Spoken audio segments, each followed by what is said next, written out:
Hello मेरे प्यारे बच्चों, स्वागत है आपका अपने YouTube चैनल पर। आशा करती हूँ आप सभी स्वस्थ मस्त और अपनी अपनी पढ़ाई में व्यस्त होंगे। तो बेटा आज का हमारा लेक्चर होने वाला है about Mendel and his contribution and monohybrid cross. दोनों ही चीज़ें आज हम लोग पढ़ने वाले हैं। बेटा अभी तक अगर आपने लास्ट लेक्चर नहीं देखा है then go and check it out first, क्योंकि बेटा आज का लेक्चर लास्ट लेक्चर पे बेस्ड है। वहाँ पर कुछ डेफिनेशंस पढ़ाई थी, उनके ऊपर बेस्ड है। अगर आपने लास्ट लेक्चर नहीं पढ़ा है तो ये लेक्चर आपको एकदम खिचड़ी लगने वाला है। आपको कुछ समझ में नहीं आएगा कि भाई इसमें मैम ने क्या बोल दिया, ये क्या टर्म है, कैसे टर्म है, तो कुछ समझ में नहीं आने वाला। तो इसीलिए मैं अभी से आपको वार्न करती हूँ, go and check out my last lecture, तभी आपको ये समझ में आएगा। तो चलिए बिना किसी देरी के वीडियो को स्टार्ट करते हैं। सबसे पहले आज देखेंगे Mendel and his contribution in genetics, मतलब कौन थे मेंडल और उनका क्या कंट्रीब्यूशन रहा जेनेटिक्स में, तो उसके बारे में पढ़ेंगे।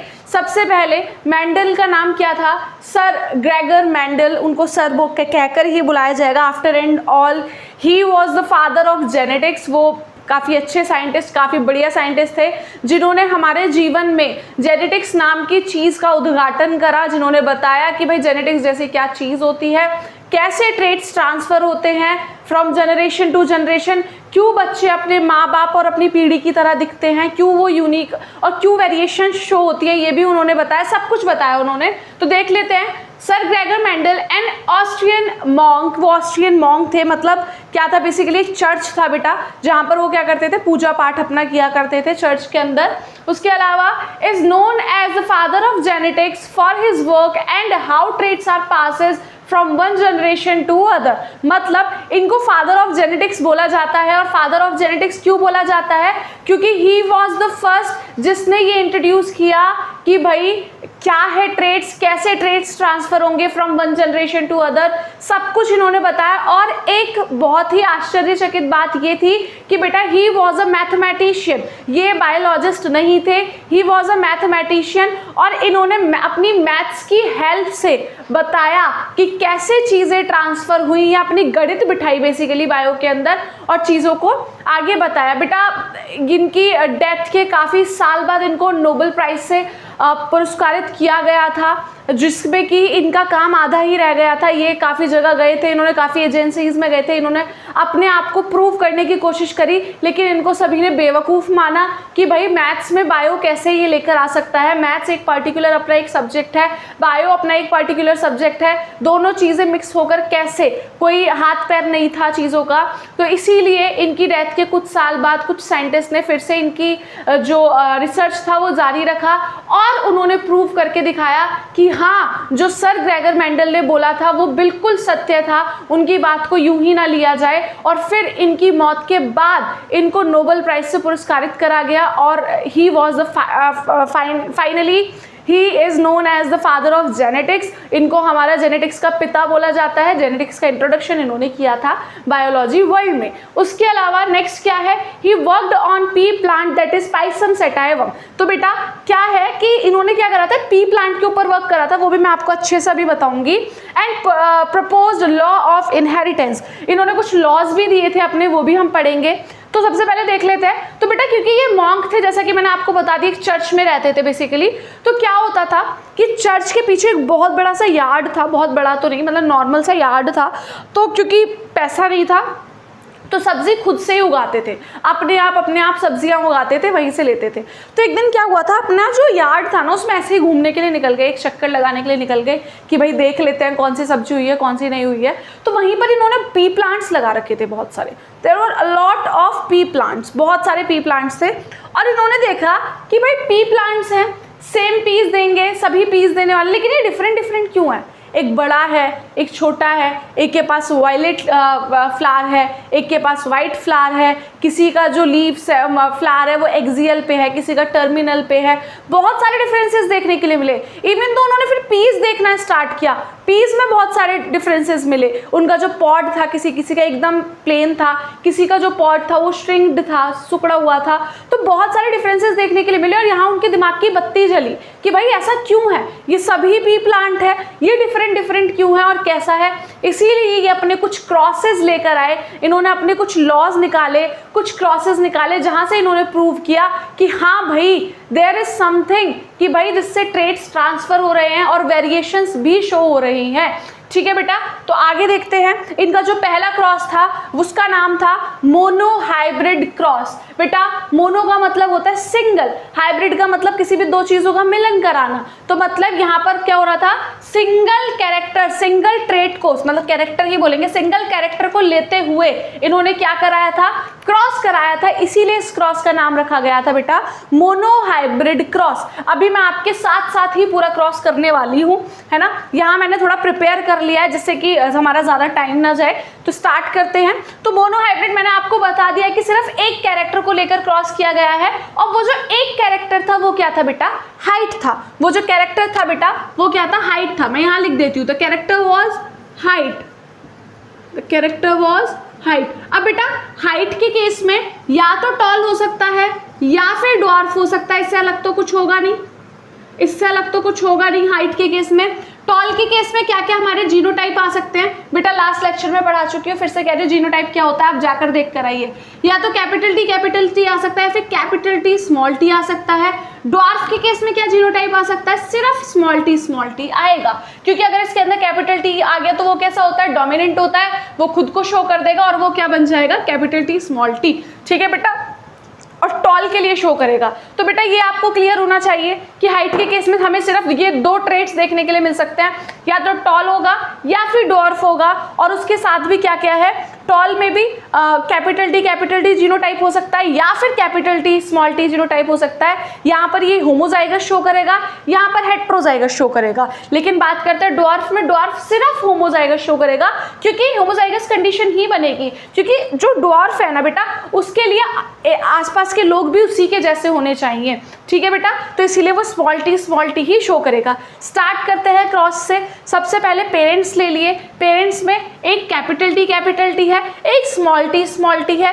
Capital T is for pure tall, small T is for pure dwarf. उन्होंने क्या करा है, ये दोनों ही पेड़ लिए जो एकदम प्योर टॉल था और एक प्योर ड्वार्फ था, उनका क्या करा दिया, आपस में क्रॉस करा दिया। क्या करा दिया बेटा, क्रॉस करा दिया। क्रॉस कराने के लिए जो गैमेट्स निकाले गए, इसका एक गैमेट निकाला गया दैट इज कैपिटल टी, और इसका एक गैमेट निकाला गया दैट इज स्मॉल टी। अब बेटा जब इन दोनों का क्रॉस होगा तो हमारे पास क्या आएगा रिजल्ट में, हमारे पास आएगा कैपिटल टी स्मॉल टी।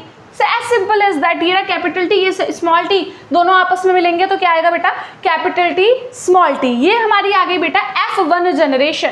तो बेटा F1 जनरेशन, जो F टर्म है, F का मतलब है फीलियर, फर्स्ट फीलियर जनरेशन, मतलब F1 जनरेशन आ गई, जो कि कैसी है नेचर में, कैपिटल टी स्मॉल टी। और कैपिटल टी स्मॉल टी किसको दर्शाता है बेटा, किसको दर्शाता है, हेटेरोजाइगस टॉल,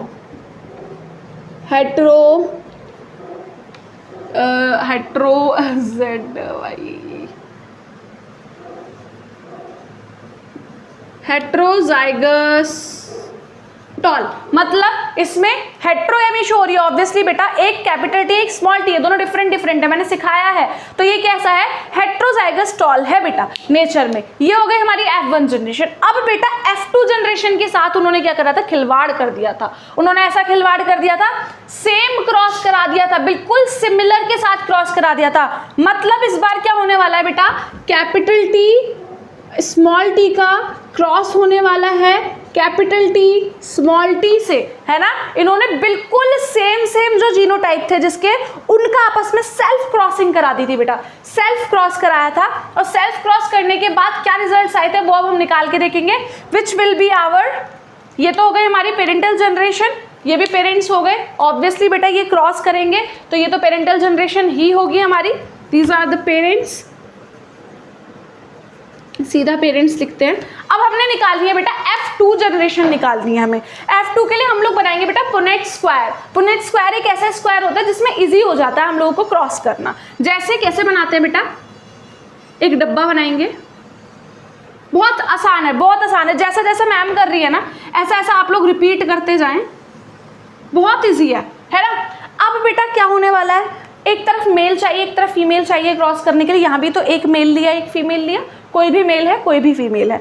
तो यहाँ पर हम लोगों ने मेल और फीमेल दोनों लेना है। मैं आपको कहीं दिखा देती हूँ बेटा, मेल के लिए हमेशा साइन क्या बनता है, this is male and what is female, female के लिए ये बनता है। तो यहाँ हम दोनों साइन एक में ही लगा देंगे जिससे कि हमारा मेल है और फीमेल है, इधर मेल है इधर फीमेल है।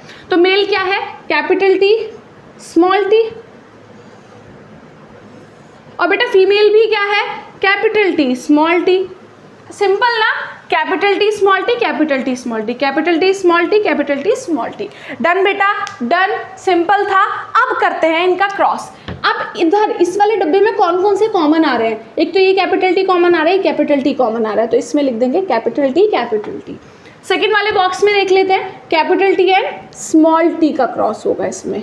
थर्ड बॉक्स में देख लेते हैं, capital T and small T. बेटा डोमिनेंट आगे ही लिख देते हैं, इजी होता है चीज़ों को समझने में। इन दोनों का देखेंगे तो स्मॉल टी स्मॉल टी। ये जनरेशन हमारी कौन सी जनरेशन आई है बेटा, F2 जनरेशन, क्योंकि फर्स्ट फीलियल जनरेशन तो हम लोगों ने निकाल ली। अब बात आ जाती है F2 जनरेशन पे। दिस इज F2 जनरेशन,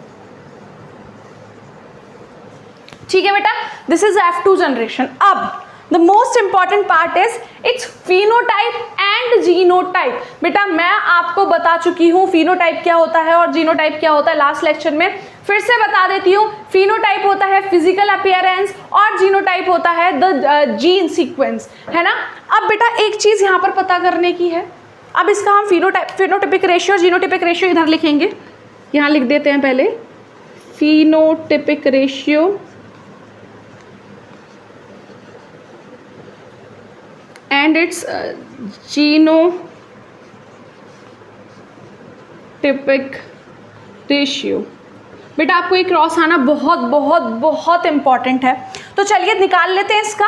सबसे पहले फिनोटिपिक रेशियो, फिनो का मतलब फिजिकल अपीयरेंस, दिखने में कैसे है, ये कैसा है बेटा दिखने में। कैपिटल टी क्या शो करता है, टॉल को शो करता है। ये कैसा है, टॉल। मैं यहाँ कैपिटल टी बना देती हूँ फॉर टॉल, ठीक है। कैपिटल टी स्मॉल टी किसके शो करेगा, again it will show tall. ये capital T small T again tall and small T will show dwarf. क्या शो करने वाला है बेटा, ये ड्वार्फ शो करने वाला है। तो मतलब 3 टॉल हैं और 1 ड्वार्फ है, तो इसका फिनोटिपिक रेशियो क्या आएगा बेटा, 3:1। क्या आने वाला है, 3:1, क्योंकि 3 टॉल है और 1 ड्वार्फ है। क्लियर बेटा। अब बात कर लेते हैं जीनोटिपिक रेशियो की। तो जीनोटिपिक रेशियो में हम जीन्स देखते हैं, तो कैपिटल टी बस एक बार आ रहा है, उसके बाद कैपिटल टी नहीं आ रहा, तो एक बार लिख लेंगे capital T, 1 time capital T ratio. उसके बाद कैपिटल टी स्मॉल टी कितनी बार आ रहा है बेटा, 2 बार आ रहा है, तो यहाँ पर क्या लिख देंगे 2। अगेन रेशियो, स्मॉल टी एक बार आ रहा है, देन 1, तो इसका रेशियो क्या निकल कर आया, जीनोटिपिक रेशियो बेटा 1:2:1। ओके बेटा, ये आपको याद होना चाहिए। याद होने के साथ रट्टा नहीं मारना है, समझना है चीज़ों को। क्या था बेटा, सबसे पहले कैपिटल टी स्मॉल टी का क्रॉस कराया गया था, मतलब प्योर ब्रीड्स ली गई थी, प्योर ड्वार्फ और प्योर टॉल लिया गया था। जब उनका क्रॉस आया हमारे पास एक हेट्रोजाइगस टॉल प्लांट आया, उसकी सेल्फ क्रॉसिंग कराई गई, मतलब कैपिटल टी स्मॉल टी का कैपिटल टी स्मॉल टी से ही क्रॉस कराया गया, जो कि क्रॉस यहाँ पर दिख रहा है, जो हमारी सेकेंड फीलियल जनरेशन थी। सेकेंड फीलियल जनरेशन के रिजल्ट कुछ इस प्रकार आए, और जब हम लोगों ने उनका फिनोटिपिक रेशियो निकाला, मतलब फिजिकल अपीयरेंस कैसा था, capital T will show tall, capital T small T will also show tall, capital T small T will also show tall, and the small T will show dwarf. तो मतलब बेटा हमारा क्या ratio आया, 3:1, क्योंकि 3 हमारे पास टॉल थे और 1 हमारे पास ड्वार्फ था। उसके अलावा बेटा जब हमने जीनोटिपिक रेशियो निकाला, कैपिटल टी हमारे पास सिर्फ 1 था, कैपिटल टी स्मॉल टी हमारे पास कितने थे, 2 थे, तो 1:2, और लास्ट में स्मॉल टी